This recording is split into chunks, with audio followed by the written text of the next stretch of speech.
Presidente, eu queria reforçar o que eu disse antes, porque as definições de turmas e das escolas, elas estão sendo feitas essa semana.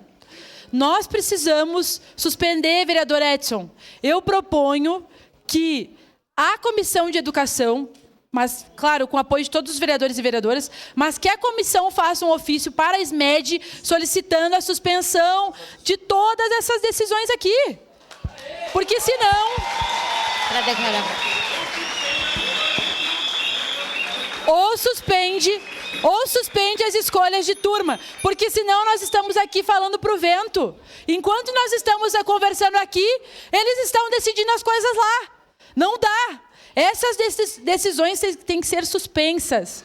E acredito, vereador Edson, que a gente tem que solicitar isso, porque a comunidade está pedindo, os professores e professoras, os diretores, o Sindicerve, está todo mundo solicitando isso. Precisamos pedir a suspensão, porque isso que está sendo feito na nossa cidade, nobres colegas, é um projeto de educação.